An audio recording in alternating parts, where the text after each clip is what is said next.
Donc, bonsoir à toutes, bonsoir à tous. Bienvenue à ce webinaire sur les services écosystémiques. Un sujet passionnant qui va nous être raconté par Jean-Marcel Doriot, le vice-président de l'ASL depuis 2019. Commençons tout de suite par une petite introduction. Les services écosystémiques. Une petite définition, on dit que c'est les bénéfices que les humains retirent des écosystèmes.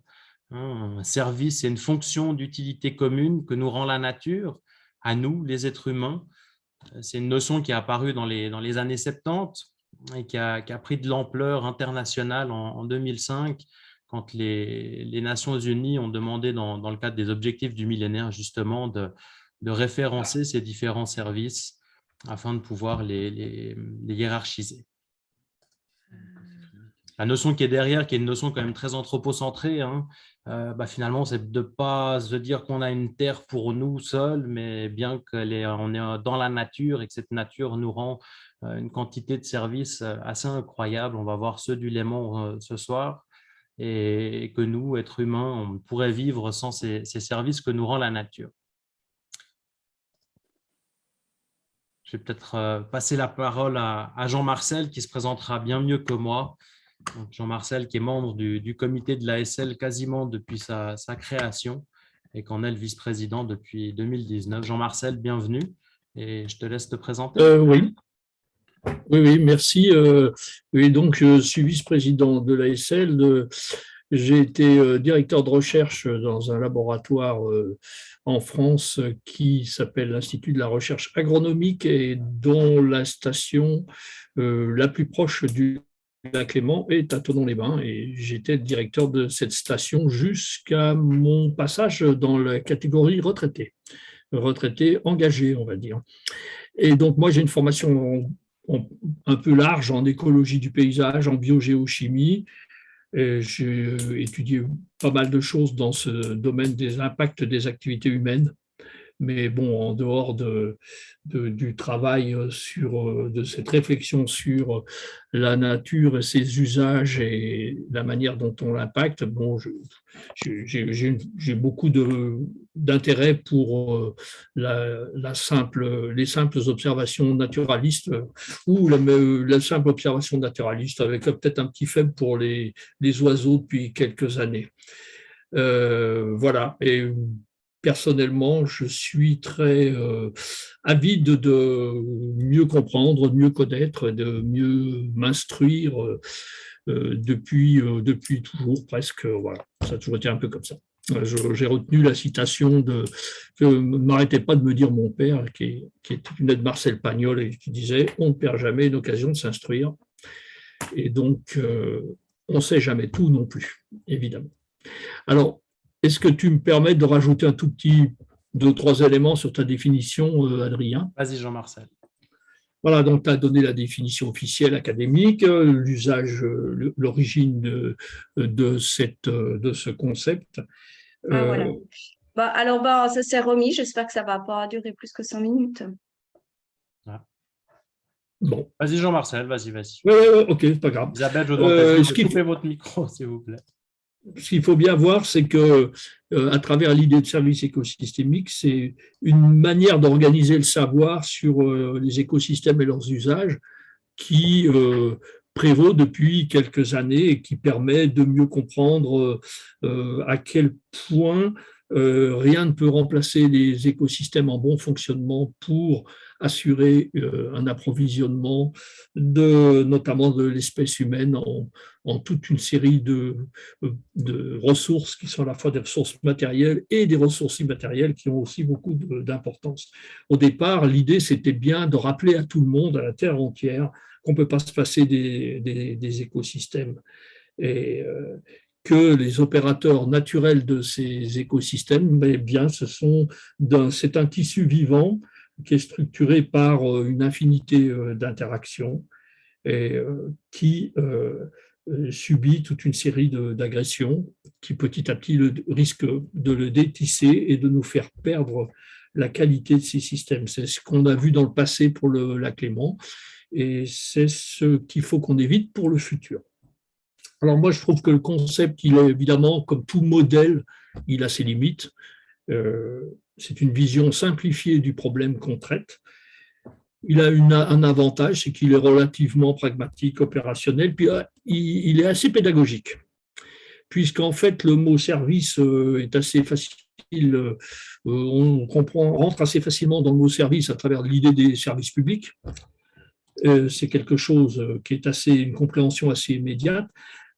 Et puis écosystème, ça rappelle, comme je viens de le dire, l'importance de tous ces effets de système entre les différents êtres vivants, et ça nous remet en mémoire que les phénomènes sont liés et qu'il ne faut pas les fragmenter au niveau des problèmes pour mieux les comprendre, ni au niveau des solutions ou de la réglementation.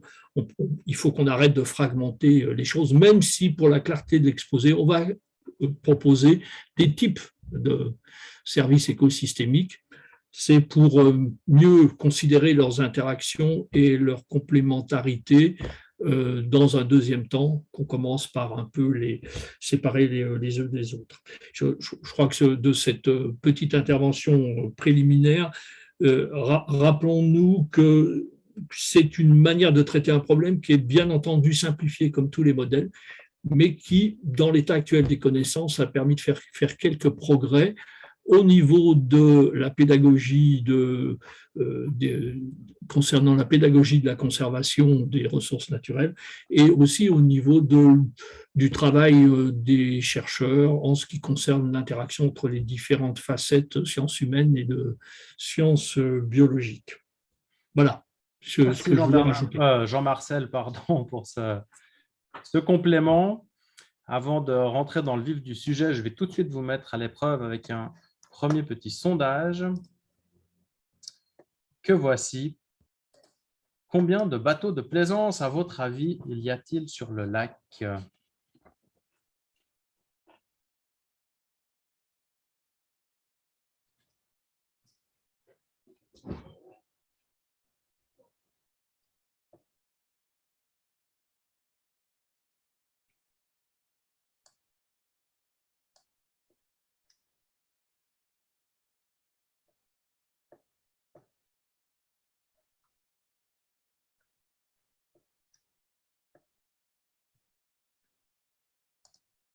La plupart des gens ont bien répondu, effectivement, 25 000, c'est la bonne réponse. J'ai volontairement mis cette dernière petite phrase, est-ce que les bateaux ventouses sont bien compris dans la réponse? Effectivement, on peut se poser la question cette question de sillonner le lac, hein, puis ça n'intègre pas non plus tous les bateaux qui sont non immatriculés. Je pense qu'on peut arriver à près de 40 000 bateaux potentiellement qui peuvent sillonner le lac, donc une quantité quand même assez incroyable.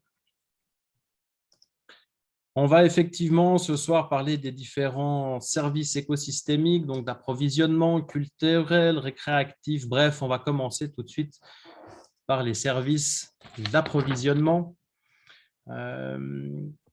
Jean-Marcel, on sait que l'un des principaux, en tout cas pour le commun des mortels, pour le plus grand des badauds, c'est l'eau potable qu'on consomme tous les jours. Près d'1 million de personnes qui utilisent l'eau tous les jours au robinet dans la région.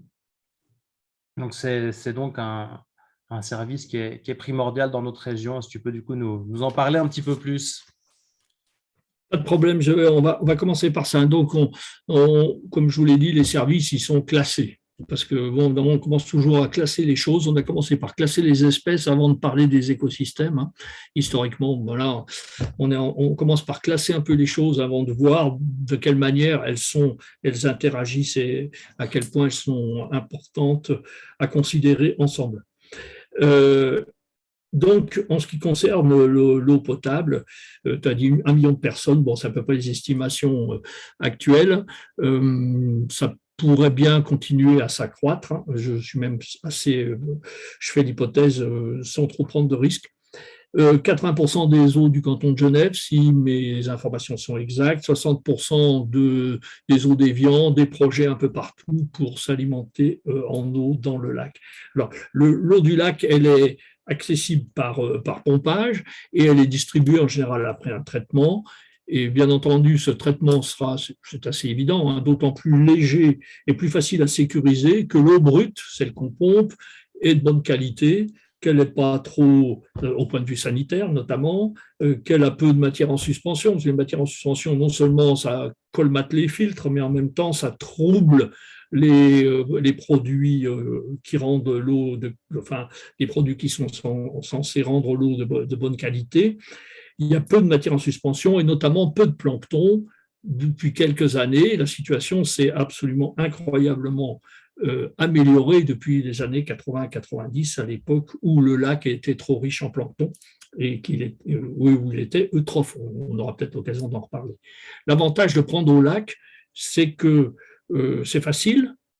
L'eau a des propriétés assez stables, et ça c'est, je crois, très intéressant pour les gens pour le traitement qu'on va faire subir à cette eau. Les températures, c'est assez facile d'avoir de l'eau qui a toujours une température basse parce qu'on ne peut pas distribuer de l'eau trop chaude. Voilà, donc ça a pas mal d'avantages, c'est tentant pour tout le monde. Mais attention, tout n'est jamais parfait. C'est un bilan des avantages et des inconvénients. L'eau du lac, elle n'est pas complètement à l'abri de pollution accidentelle. Il y a des fuites de fioul de temps à autre, soit dans le lac lui-même, soit dans le bassin versant qui est au-dessus, et dans lequel il y a eu une fuite de fioul il n'y a pas longtemps, il y a 2 ans, je crois, à Évian, par exemple. En outre, il y a un cocktail de micropolluants dans le lac. Et le cocktail de ces micropolluants, par rapport aux polluants classiques des années 80, ils sont à faible dose, ils sont extrêmement nombreux, on parle de 5-6 000 substances, dont je doute qu'elles aient été testées toutes 2 par 2, 4 par 4, 5 par 5, dans un ensemble de tests mettant en évidence l'effet cocktail. Et donc, c'est quelque chose d'assez sournois, comprenant des perturbateurs endocriniens et qui attaque ce fameux tissu vivant de l'écosystème en démaillant l'écosystème en plusieurs points jusqu'au moment où tout d'un coup quelque chose lâche, et on le sait dans d'autres lacs, pas dans le nôtre heureusement, ça peut, en des conditions alors redevenues ou relativement normales de plein de points de vue, créer une pullulation d'algues qui devient gênante. Ça ne s'est pas encore produit, ou ça ne se produira peut-être pas dans le Léman. Donc c'est c'est un point extrêmement important, ce cocktail de micropolluants. On ne sait pas bien l'évaluer, ça suppose des traitements renforcés, donc voilà, on a un coût et un risque, quand même, malgré tout. Alors, il n'y a pas de risque en ce qui concerne la quantité, parce que la quantité prélevée, c'est moins d'1% des apports annuels au lac. Donc, c'est carrément négligeable. Mais ceci dit, pour prélever... Ah, tu veux que je parle des poissons? Attends, juste après. Non, c'est bon, excuse-moi. Je finis là.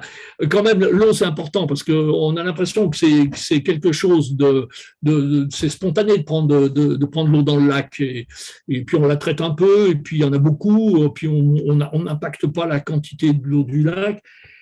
Mais en même temps, il y a un peu des risques quand même. Peut-être un risque, c'est de complètement abandonner les zones de protection, les protections des captages. Traditionnellement, on a des mesures réglementaires qui sont assez strictes sur des zones qu'on protège pour pouvoir capter l'eau sur le bassin versant. Et petit à petit, on va abandonner ce type de zone. Ça dégage peut-être ça peut séduire parce que ça fait moins de contraintes réglementaires sur le territoire, mais ça peut peut-être créer un risque qu'on se déshabitue à vouloir traiter de manière exemplaire certaines portions de ce territoire. Deuxièmement, le pompage, il faut bien voir ce que ça veut dire, pomper au lac. Ça revient à déléguer à tout le monde, partout sur le bassin versant, 5000 km², la qualité de l'eau qu'on pompe. C'est donc finalement la responsabilité de la qualité de l'eau qu'on va pomper, on la fait porter sur le lac Léman avec son énorme puissance de dilution et d'auto-épuration, mais ça a des limites. Et en même temps, sur tout le bassin versant, on compte sur tout le monde pour avoir un bon comportement, un bon système d'assainissement, pas introduire trop de micropolluants qui passeraient à travers les filtres, etc. Donc, ça a de l'avantage parce que ça a un avantage parce que ça oblige toute la collectivité qui est dans le territoire du Léman à faire bien. Parce qu'on ne peut pas mettre nos cochonneries dans le réservoir d'eau potable. Ça ne semble pas possible. Mais en même temps, il ne faudrait pas qu'on se désintéresse du coup de la protection de certaines zones de territoire qui sont traditionnellement vouées à la protection des captages, et c'est des zones très importantes. Dans un département comme la Haute-Savoie, il y a plus de zones, la surface totale des zones de captage est supérieure à la surface des espaces protégés pour des raisons de biodiversité. C'est-à-dire que toutes les réserves naturelles, vous les mettez bout à bout, il y a bien plus de zones qui sont soumises à ces règles de protection des captages en surface à des règles de protection de la biodiversité. Et puis, je vous dis une dernière difficulté pour montrer que les problèmes sont un peu compliqués. Quand les bénéficiaires du service, c'est le littoral, c'est les communes du littoral qui vont bénéficier du service, et les responsabilités, c'est tout le monde. Vous voyez ce que je veux dire? Ça peut créer aussi des petites difficultés d'équité. Ça peut être vécu comme ça. Ceci dit, et on va pouvoir passer aux poissons, le lac ne doit surtout pas être vu comme un gros réservoir d'eau potable, parce que le bon usage de cette eau, il dépend du bon usage de l'écosystème et du bassin versant. C'est pareil pour le poisson. Voilà. Alors, en ce qui concerne la pêche, tu avais quelques éléments de question, Adrien?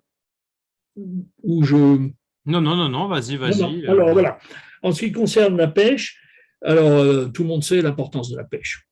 Pourtant, il y a 138 emplois de pêcheurs professionnels. Alors, si on rajoute ce qui va avec, peut-être ça, quelques centaines, c'est pas énorme. Il y a 7000 pêcheurs amateurs. Ils pêchent à peu près 1000 tonnes de poissons pour les professionnels et une centaine de tonnes pour les amateurs, ce qui représente à peu près un dixième de la biomasse totale évaluée il y a pas mal d'années pour les poissons du Léman, toute espèce confondue.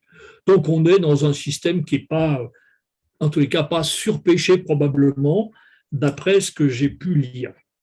Mais l'importance de la pêche, elle va bien au-delà de fournir un peu de protéines dans notre régime alimentaire. Si on faisait la totale et d'oméga 3, si on faisait le total de ce qui rentre dans le territoire lémanique sous forme pour alimenter la population, la pêche, ça serait dérisoire. En fait, la pêche, elle a surtout une importance culturelle, patrimoniale. La pêche professionnelle, elle a un lien avec la gastronomie, et la gastronomie, elle a un lien avec l'image du lac. Et évidemment, la qualité des poissons, c'est la qualité du lac, donc c'est un attracteur énorme pour l'image du lac, et ça crée une attraction énorme autour du Léman. Ça montre qu'on est dans une zone avec une qualité de vie qui est quand même assez exceptionnelle, et un environnement qui est relativement aussi, lui, exceptionnel. Et donc, on est quelque part tous bénéficiaires de cette belle image, d'autant que les pêcheurs, ils assurent une présence permanente au lac. Et dans le passé, ça a été très important parce que à l'époque de l'eutrophisation, quand les gens croyaient que le lac était tellement grand qu'on n'arriverait pas à le polluer, eh bien, les premiers à s'être rendus compte qu'on était en train d'y arriver, c'est quand même, à part les scientifiques, c'était les pêcheurs qui avaient des filets pleins d'algues et qui ont donné l'alarme. Il y a sûrement eu d'autres alarmes avec les plongeurs, etc. Mais c'est un rôle qu'ils ont extrêmement important. Et actuellement, moi, je constate que le couple poisson-pêcheur, c'est comme un baromètre local de l'état du lac. Il y a les années où il y a moins de poissons, on se dit, on voit les titres de la presse disant qu'est-ce qui se passe, on a moins de perches. Où on a plus que des corrigones, moins de perches. Voilà. Donc, c'est un point de débat.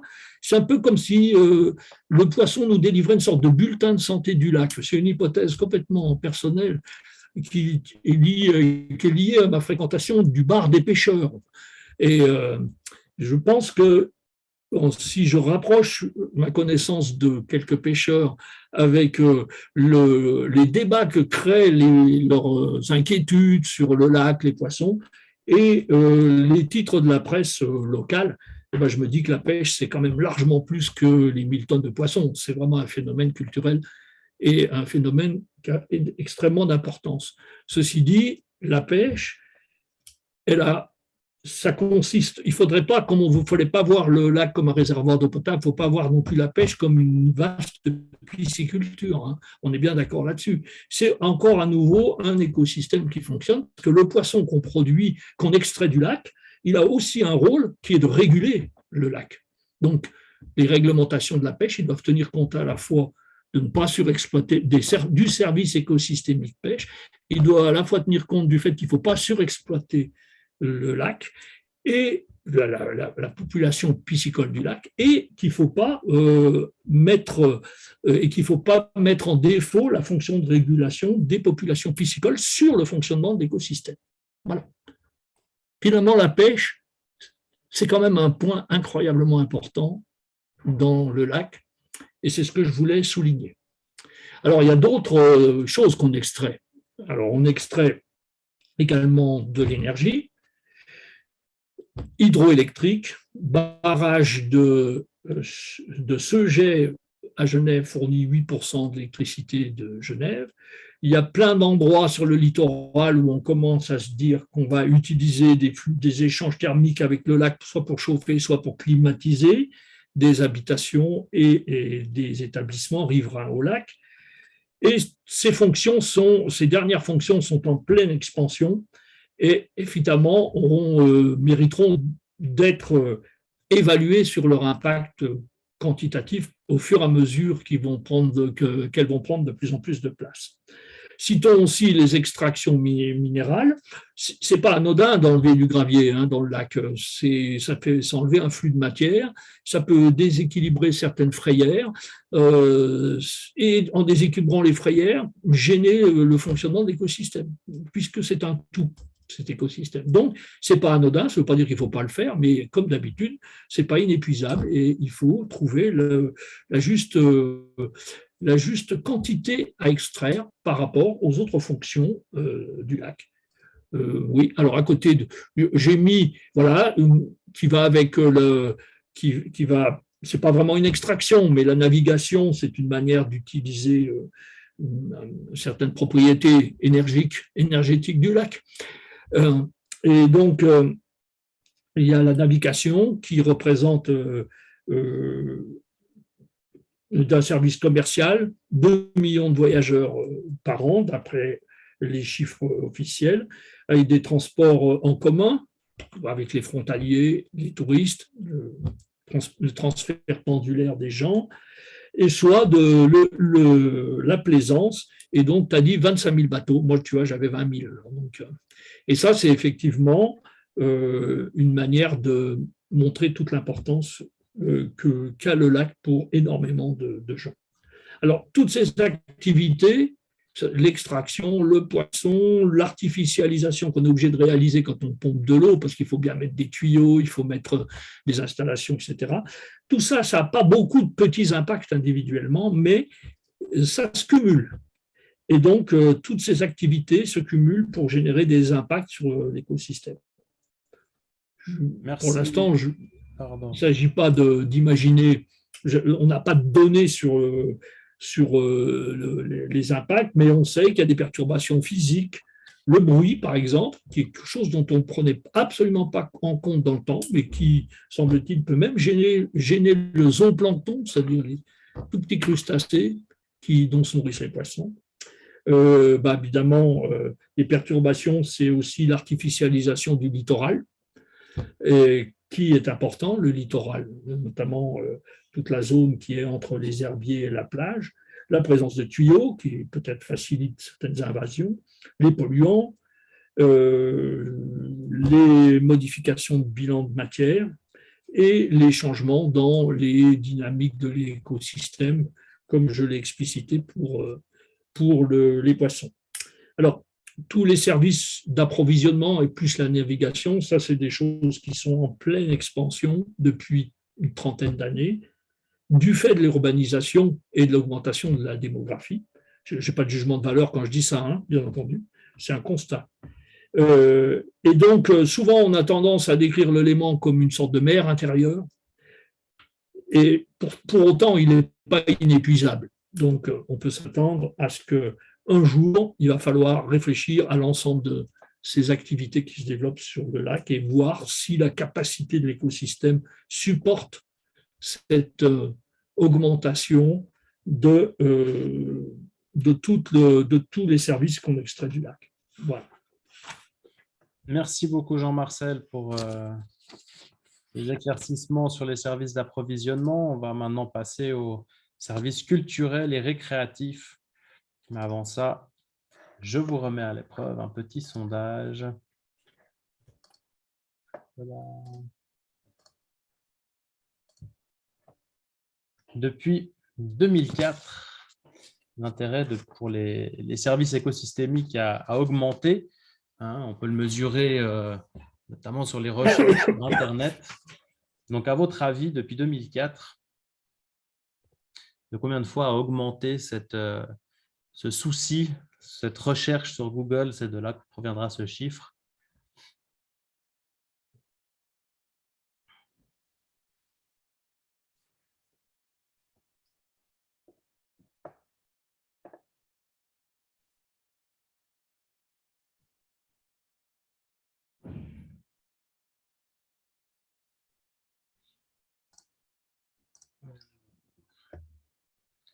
Vous avez dit 4 fois, 5 fois, peu on dit 3 fois, pourtant c'est 3 fois. Je le redis, ce chiffre, c'est les recherches sur Google, d'où sort ce graphique que vous avez sous les yeux. Il veut dire ce qu'il veut dire, mais on l'a vu surtout tout à l'heure qu'effectivement, depuis 2005, c'est internationalisé. Ça, ce sont des résultats de recherche à l'échelle mondiale. On voit que ça a à peu près triplé. Donc, au niveau de ces services culturels et récréatifs, on s'est tous promenés une fois paisiblement au bord du lac en se disant « mais qu'il est beau notre lac, mais qu'il est beau ». On a tous un vécu sentimental avec lui. Les touristes le trouvent beau. Peut-être pour ça qu'ils viennent tous ici. Nous aussi, on le trouve beau. Mais du coup, c'est là un service auquel on ne pense pas forcément de prime abord, cette perception qui fait partie de notre inconscient collectif de citoyens lémaniques que nous sommes.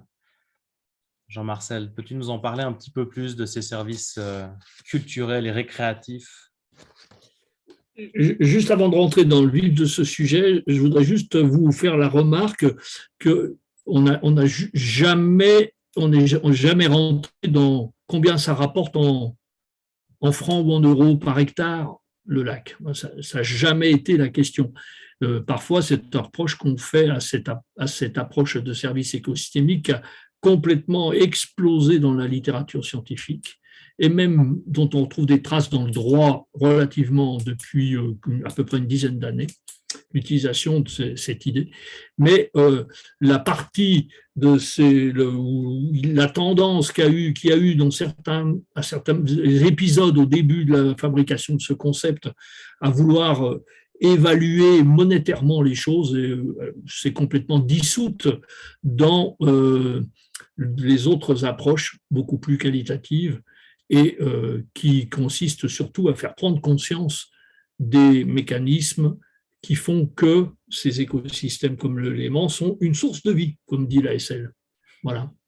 Et donc, dans la vie, eh bien, il y a des services culturels et des services récréatifs. Et je pense que c'est vraiment, ça participe à l'effet d'attraction qu'il y a sur le Léman. C'est quelque chose c'est un attracteur et qui existe, qui a cette fonction sûrement depuis très longtemps, et cette fonction, elle n'est pas liée uniquement au profit matériel qu'on tire en habitant au bord d'un lac, mais aussi un profit qui est immatériel et qu'on peut désigner comme des services culturels et récréatifs pour pas non plus trop séparer les choses. Alors ces services culturels et récréatifs, il résulte d'interactions physiques, on va nager, on fait du bateau, voilà, et mentales. On regarde le paysage depuis un sommet, depuis la plage, on contemple une tempête ou on regarde quand il est gelé. Voilà. Et ça, c'est une interaction mentale avec le lac et son environnement. Ça peut être dans le cadre d'activités sportives, voilà une activité sportive que j'aime bien, et de loisirs ou de contemplation. C'est un bon endroit pour faire aussi pour découvrir la vie en profondeur avec la plongée. Enfin, il y a tellement de choses possibles. Tous ces usages, évidemment, ont énormément d'importance. Ils participent aux enjeux économiques du lac parce qu'ils vont sous-tendre l'économie touristique. C'est pas la peine que on fasse c'est même pas la peine d'aller fouiller trop dans les chiffres pour connaître le nombre de touristes. On sait que le Léman, c'est une destination touristique de niveau européen et c'est une destination majeure entre lac et montagne. Et il n'y a personne qui doute de l'importance du service rendu par le Léman à la fonction touristique. Pensez aussi le mélange entre la fonction touristique récréative et la fonction culturelle avec tous ces festivals qui ont lieu autour du Léman, que ce soit des festivals de jazz, de cinéma, ou côté français, le festival des Flottins, à Évian, qui recrée une sorte de mythologie autour des bois flottés du lac, le jazz à Montreux, enfin, etc. Il y a tellement de choses qui montrent qu'on a une interpénétration entre les services récréatifs et culturels et que ces deux aspects sont deux aspects de la même qualité, de la même propriété du lac. En fait, je pense que cette ambiance de l'eau à la montagne est extrêmement importante. Le fait que le lac soit vaste et polyvalent, qu'on puisse faire énormément de choses, qu'il soit de bonne qualité dans un cadre paysager quasiment assez exceptionnel, sauf un certain nombre de zones un peu agressives au point de vue de l'urbanisation. Et bien, tout ça, ça fait une région forte en symboles paysager et culturel. Et il suffit de penser à la manière dont le Léman a inspiré la littérature. On a fait un numéro de Lémanique sur ce sujet, je crois que c'était le numéro 100. Et les peintres, les grands auteurs, la manière dont s'est construit cette image du Léman qui repose sur le fait que tout le monde a lu ou est rentré en contact avec une œuvre artistique qui a un rapport avec le Léman. Donc il existe en bref une dimension symbolique, spirituelle, je ne sais pas quel est le mot exact qu'il faut employer, peut-être les deux, qui contribue énormément à l'attractivité lémanique. Mais il faut faire attention à nouveau. Cette dimension, ce service que nous rend le lac, et surtout depuis qu'il a retrouvé son extraordinaire bleu lagon à certains moments de l'année, eh bien, ça serait fragilisé si le lac se transformait en un gigantesque parc d'attractions mode Disneyland, par exemple, et si le paysage s'artificialisait à outrance. Ça reste dans un équilibre entre une perception de la nature et une perception de cet enracinement dans la tradition littéraire et artistique. Voilà. Merci Jean-Marc. Adrien, ce que j'avais à dire sur les services culturels qui me semblent très importants et qui touchent beaucoup de monde. Je crois que c'est effectivement ce qui permet aujourd'hui aussi à la renommée internationale du lac et puis l'appropriation de tout un chacun qui vit autour, que ce soit de nouveau aller admirer le lac sur sa petite plage, dans son petit paradis en bas de chez soi, mais aussi de participer à tous ces événements extraordinaires qu'on a sur le lac. On va parler maintenant des services d'entretien et de régulation. Contempler le lac peut-être, mais quel bonheur. Mais voilà, le lac, il est naturel avec ses risques, avec ses dangers. Et avant d'en parler, un fameux petit sondage. Vous saurez peut-être y répondre. En quelle année il y a eu lieu le tout dernier tsunami sur le Léman, le fameux événement du Torredonum? Ah, les réponses me font plaisir. On voit qu'on a des connaisseurs.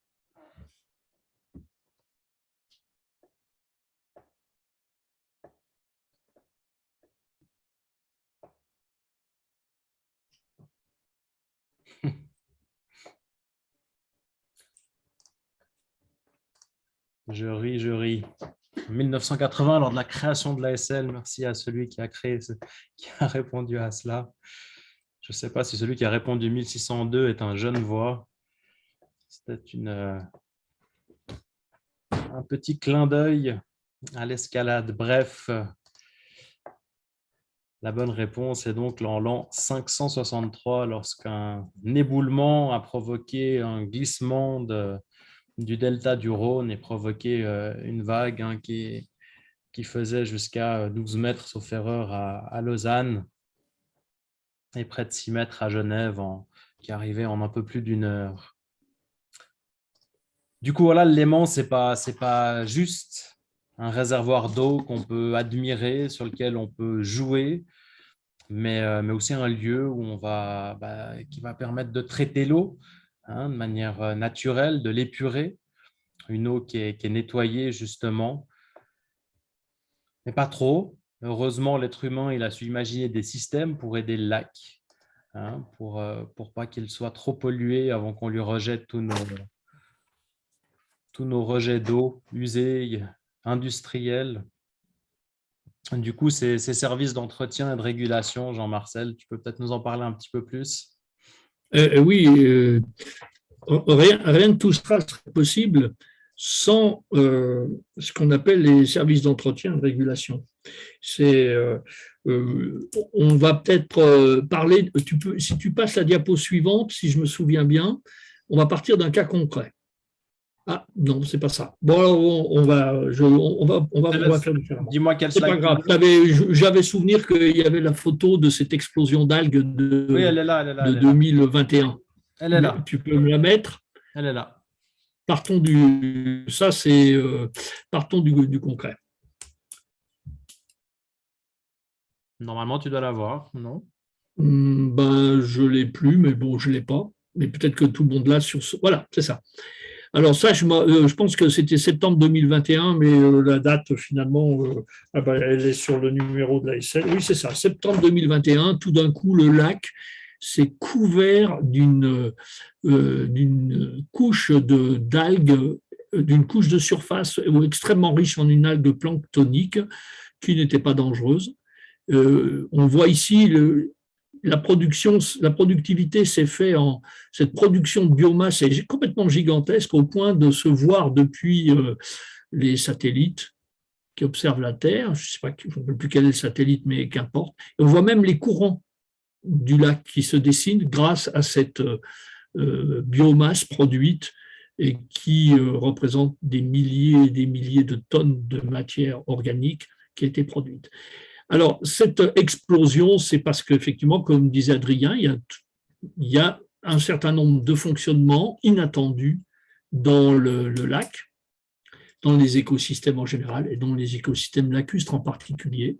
Et de temps en temps, il y a une conjonction de facteurs dont qu'on n'est pas forcément capable de décrire, c'est le cas ici, et qui donne lieu, alors que rien ne le laisse présager, le lac est en bon état général, qui donne lieu à un phénomène imprévisible. Les écologistes parlent ils ont un concept pour dire ça, ils appellent ça les surprises écologiques. Et c'est quelque chose qui, quand on fouille dans la littérature, on retrouve ça. D'ailleurs, cette même algue qui est sur votre écran et qui donne cette torsade, on la retrouve dans d'autres lacs de la Terre, dans les mêmes circonstances. 3 semaines, un mois après, alors que là, la manifestation sur le bord du lac se traduisait par quelque chose d'une couleur assez brune et une odeur de putréfaction assez nette, 3 semaines, un mois après, le lac avait retrouvé sa transparence. Et ça, c'est le service d'auto-entretien du lac. Parce que dans le lac, il y a un service d'auto-entretien qui est fait, qui décante qui va consommer les algues, d'une part, d'autre part, favoriser leur décantation et leur dépôt au fond du lac, et qui va petit à petit rétablir les conditions habituelles où il y a un certain équilibre entre les différentes espèces présentes et où on n'a pas cette explosion de biomasse incontrôlée. Là, le lac, comme il est revenu en un état à peu près correct, un bon état écologique, eh bien, le taux d'entretien, c'est-à-dire les différents services écosystémiques qui visent à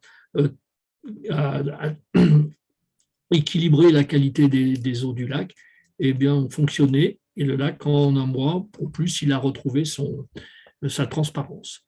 Alors ça, c'est un service qu'on appelle d'auto-entretien. Et ces services d'auto-entretien, ils vont tamponner soit des événements exceptionnels, soit des dérapages dans les activités humaines, un rejet intempestif dans une petite baie ou une pollution accidentelle. C'est quelque chose qui est tamponnable. Par contre, si ces événements, si ces rejets, ces agressions liées polluantes sont trop importantes, eh bien, on dépasse la capacité de ces services d'auto-entretien à traiter le problème. C'est ce qui s'est passé dans les années 80 et qui a nécessité que l'homme mette en place, dans le cadre de ses activités, des systèmes qui permettent d'épurer et de réguler ces eaux usées. Et une fois qu'on a eu épuré à peu près 90%, 80-90% des eaux usées, qu'on a eu retiré le phosphore qui nous posait un problème particulier, eh bien, le lac a retrouvé à peu près en 20 à 30 ans l'état qu'on lui connaît actuellement, c'est-à-dire transparence, couleur bleue, etc. Les services de régulation actuels les services de régulation ont été rétablis parce on était revenu en dessous de la capacité globale de régulation, de la capacité globale de charge du lac.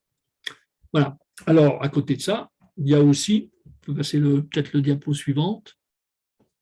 Ça va venir. OK.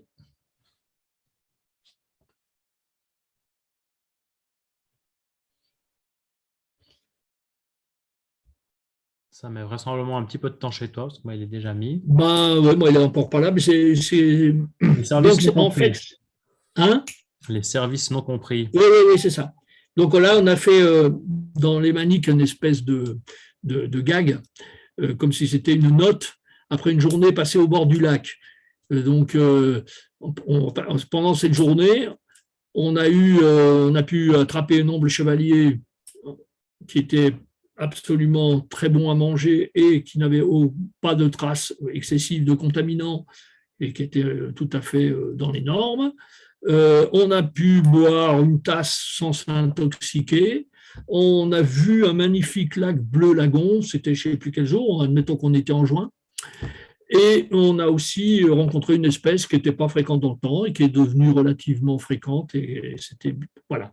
Eh bien, ça illustre tous les services auxquels on ne pense pas du lac. C'est le fait d'avoir que dans le lac on trouve des habitats pour l'omble chevalier, qu'on trouve des fonctionnements des habitats pour l'omble chevalier, pour le harlebière. Cette fonction de création d'habitat est un service écosystémique, on considère ça comme un service d'entretien du lac, et puis aussi ces services qui maintiennent la transparence de l'eau et permettent une belle expression des couleurs et la transformation de cette eau du lac facilement transformable en eau potable. C'est aussi parce qu'il y a de la décantation, parce qu'il y a de la décomposition, etc.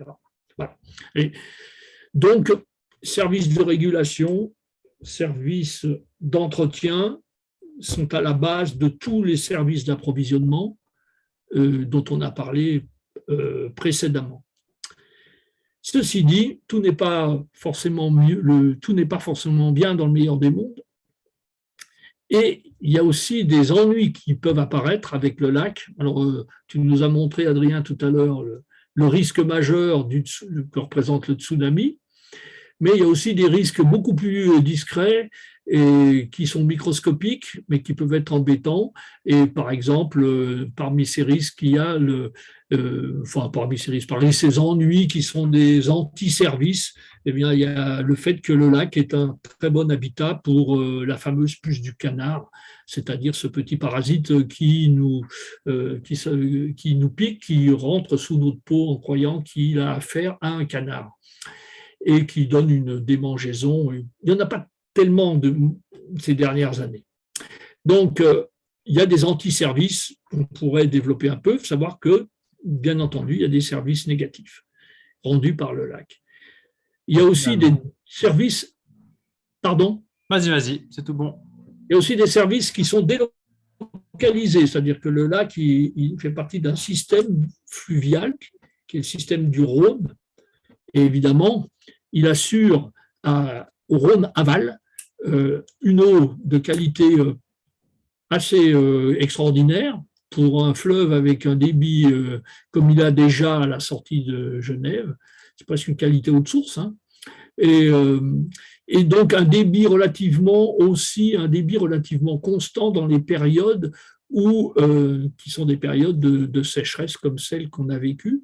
Et ce débit, évidemment, a extrêmement d'importance parce que c'est lui qui permet de contrôler un certain nombre le bon fonctionnement d'un certain nombre d'activités humaines tout au long, jusqu'en Camargue. Il faut savoir qu'en période d'étiage, le système Arve-Rhône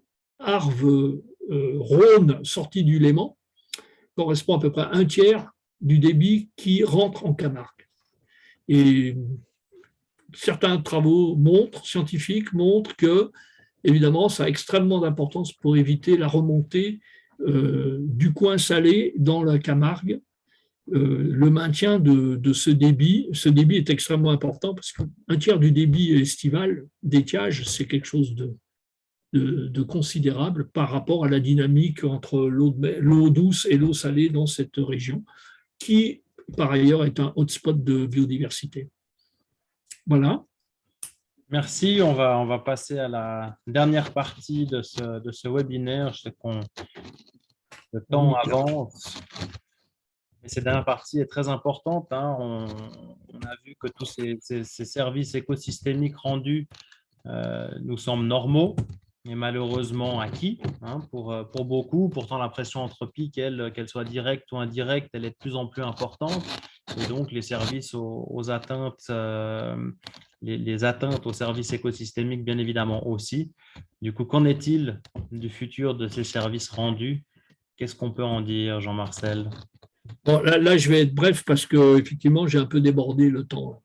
Je me suis laissé emballer. Là. Il y a plein de questions. Donc, ouais, et donc, moi, je mettrais bien cette discussion sur l'idée, finalement, là, qu'est-ce qui va être assez grand pour tout ce qu'on va avoir envie de lui faire faire et d'en extraire et tout le potentiel est-ce qu'il va être assez grand? C'est-à-dire, est-ce qu'il ne va pas être surexploité? Et avec une suractivité qui finalement surexploitée, on ne surexploitera pas les poissons, mais on va avoir de plus en plus de bateaux, de plus en plus de plages, de plus en plus de tout, et il y a bien un moment où il va y avoir une sorte d'excès d'activité dans ce système. Donc là, moi, je me demande s'il ne faut pas qu'on commence à imaginer de créer un réseau d'oasis, de calme, de tranquillité sur des morceaux de lac en réseau, qui seraient des coins de tranquillité où les équilibres naturels, peut-être pas le mot équilibre à pas, où les dynamiques naturelles pourraient s'exprimer sans être trop perturbées par divers facteurs de perturbation physique notamment. Voilà, donc ça c'est un premier point. Deuxième point, le changement climatique qui va reconfigurer non seulement nos activités, mais le fonctionnement de l'écosystème. C'est-à-dire, actuellement, l'écosystème, c'est un tissage qui met en relation des tas de catégories d'êtres vivants de toutes les tailles. Et ce tissage, il va être partiellement défait du fait du réchauffement climatique, puisque chaque espèce va y réagir chacune à sa manière au réchauffement climatique. Et du coup, les interactions ne se développeront pas de la même manière. C'est comme si on défaisait un peu les fils du tissage, et ça va se retisser, ça c'est sûr, mais on ne sait pas comment, avec quelle qualité on aura de services à l'issue de cette reconfiguration des services, qui en plus va devoir souffrir du fait qu'on aura moins de moyens, et notamment moins de moyens en énergie fossile facile. Et ça va peut-être aussi amener une reconfiguration des services. C'est sûr que les services les plus dispendieux en énergie risquent d'être déconsidérés et pénalisés par ce coût d'énergie. C'est sûr que le coût de l'énergie va peser sur les déplacements, Après, il n'y a pas beaucoup de données pour l'instant qui ont été faites pour prendre le problème sous cet angle. Mais on peut faire l'hypothèse, et ça me semble assez raisonnable, qu'on va avoir non seulement l'écosystème qui va se reconfigurer du fait du changement climatique, mais aussi que les services vont être reconfigurés par le double effet de la modification de l'écosystème et du changement du coût de l'énergie et de l'accès à l'énergie. En fait, il faut qu'on y réfléchisse. Pas de solution clé en main pour l'instant dans ça. La seule certitude, c'est qu'il y a quelque chose qui va se passer et qu'on ne sait pas pile comment ça va se passer. Les modèles ne nous le disent pas encore. Moi, je crois que le grand atout qu'on a, c'est qu'on a un lac c'est une chance inouïe d'avoir un espace en si bon état. C'est mondialement un cas pratique pas exceptionnel parce qu'il y a plusieurs lacs alpins qui sont comme ça. Il y a très peu de grands lacs qui sont en si bon état et dans les zones avec des activités humaines développées. Donc, on peut penser que la résilience du lac d'un lac ainsi restauré va être suffisamment grande pour nous aider à trouver des solutions.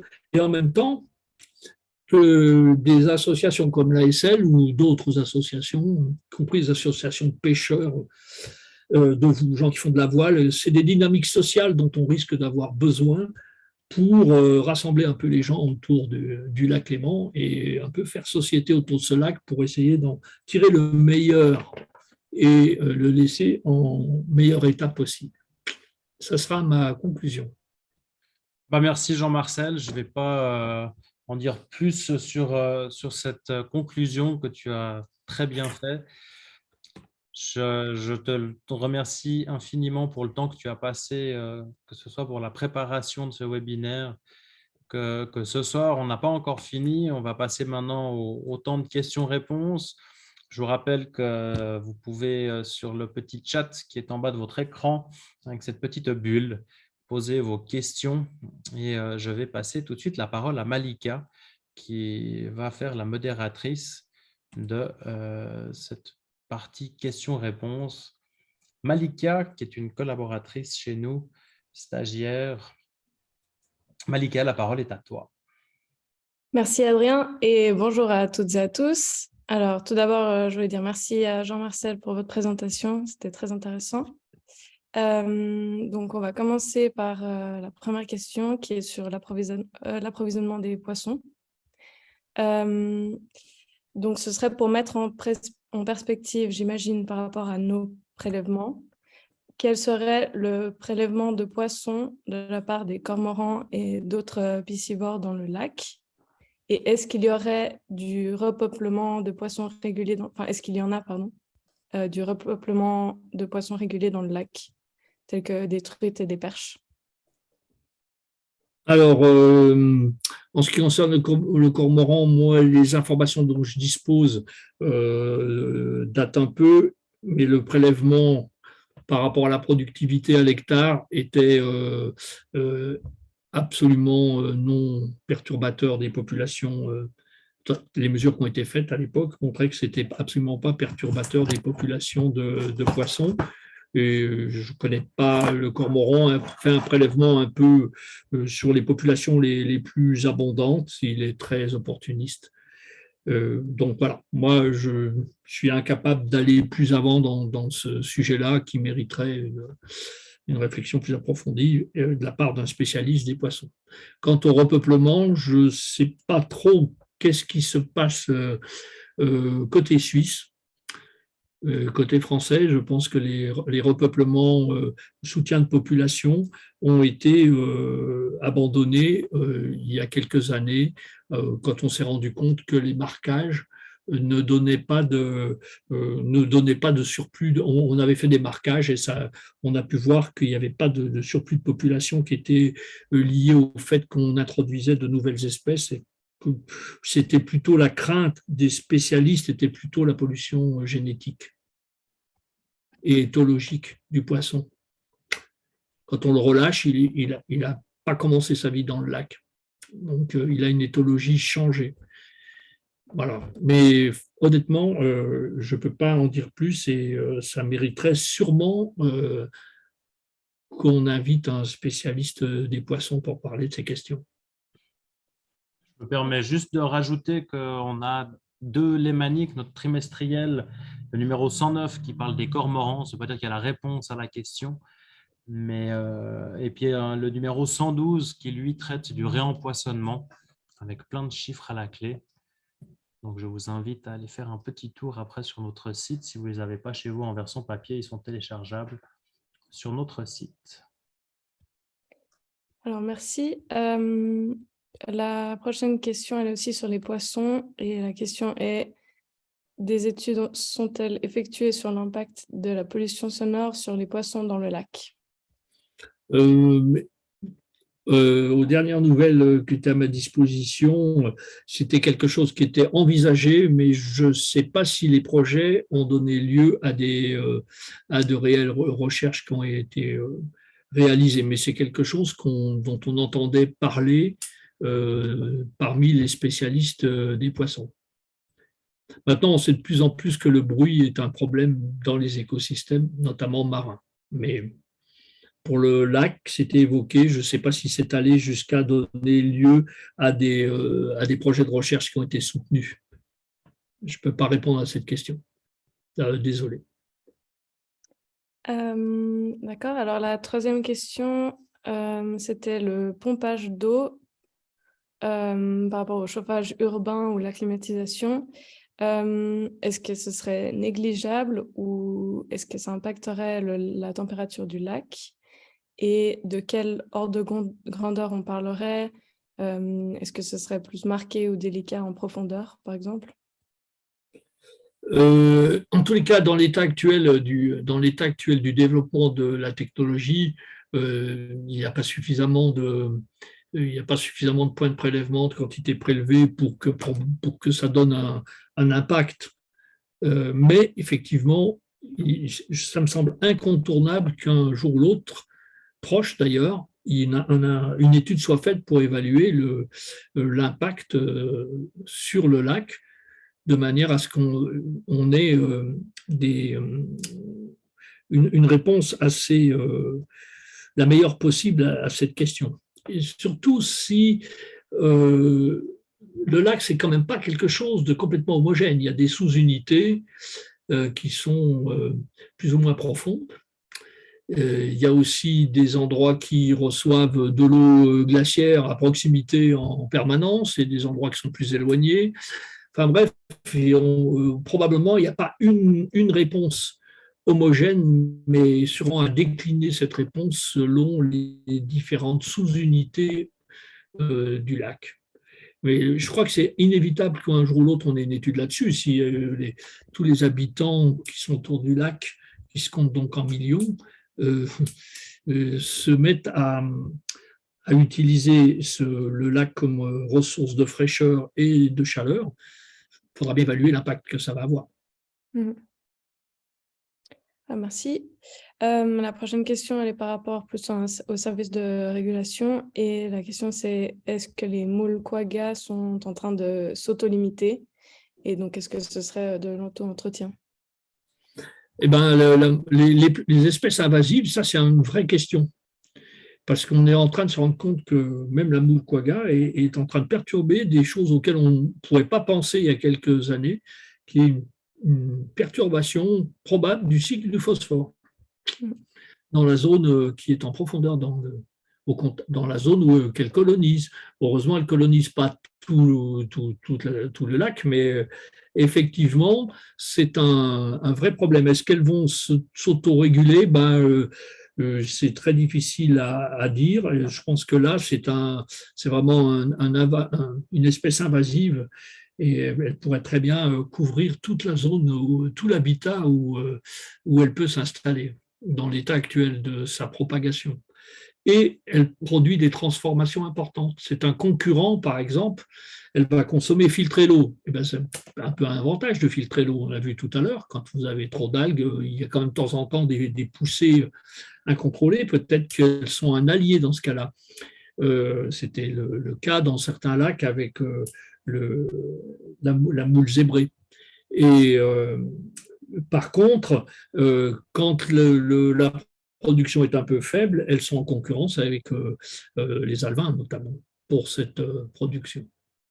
Voilà, donc le problème est ouvert, mais il ne faut pas négliger les invasives, ça c'est évident. D'accord. C'est une perturbation considérée comme un impact à l'échelle mondiale sur les grands lacs du monde. Okay. Et maintenant, pour la dernière question qui est un peu plus générale, c'est quels sont les risques pour le lac liés au réchauffement ou au dérèglement climatique? Donc, pour le réchauffement du lac, le plus gros risque, c'est la raréfaction des brassages et donc la désoxygénation du fond du lac. Ça, c'est le plus gros risque, parce qu'une partie du stock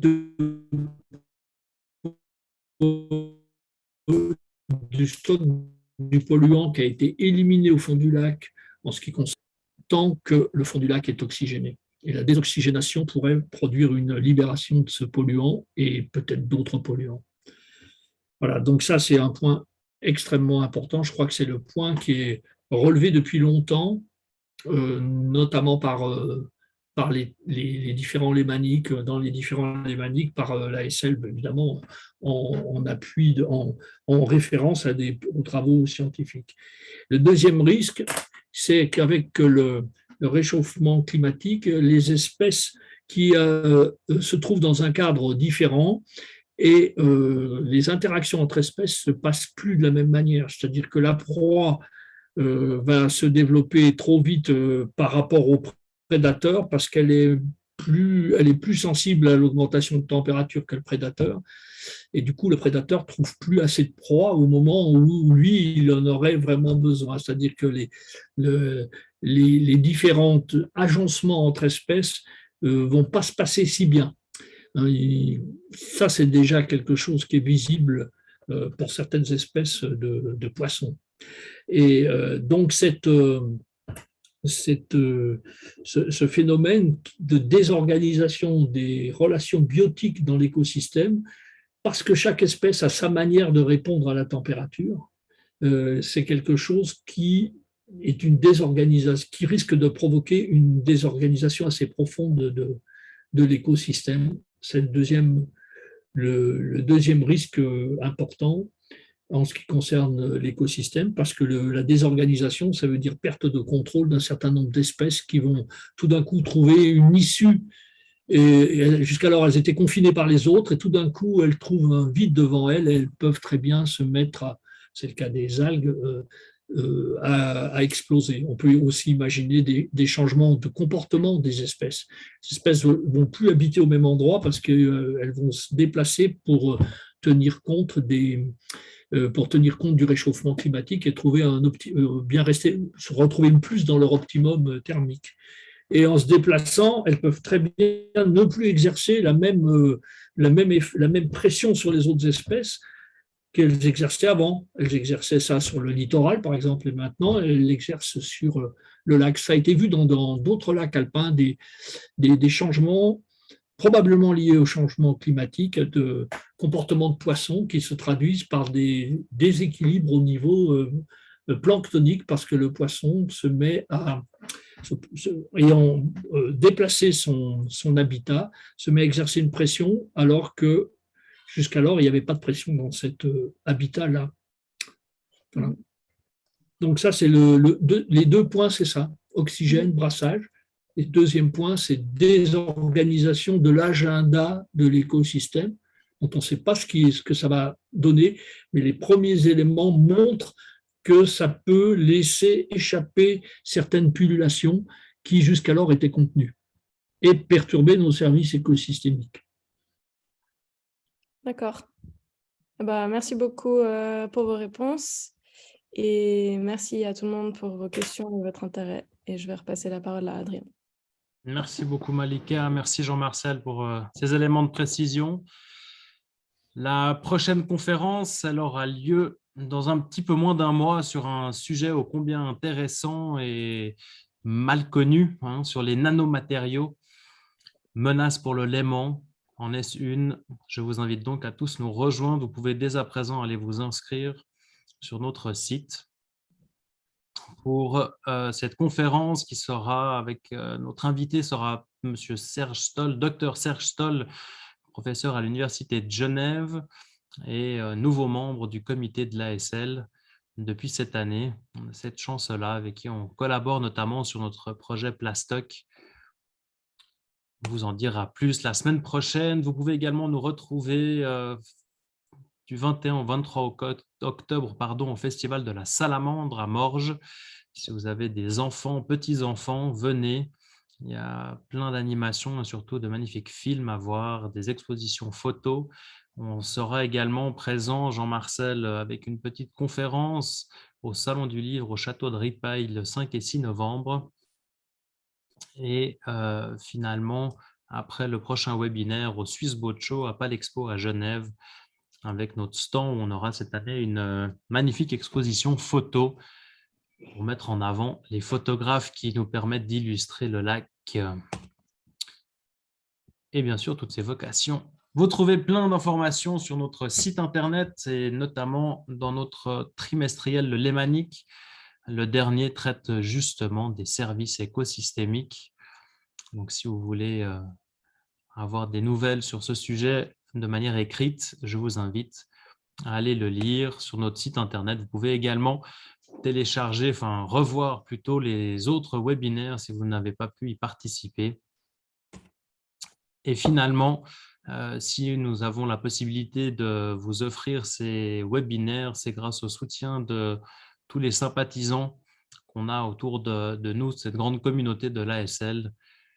Et si ce n'est pas déjà le cas, je vous encourage à en faire partie. Vous avez toutes les informations sur notre site ou à l'aide du QR code présent ici sous vos yeux. Nous restons toujours à disposition. Si vous avez des questions, n'hésitez pas. Nous sommes toujours preneurs et essayons d'y répondre au plus vite. Je vous remercie infiniment de toutes et tous avoir été présents ce soir. Nous étions plus de 30 personnes, ça fait plaisir. Encore un grand merci à Jean-Marcel de nous avoir partagé tout ce savoir avec passion et Malika d'avoir modéré notre partie questions-réponses. Je vous souhaite une très bonne soirée.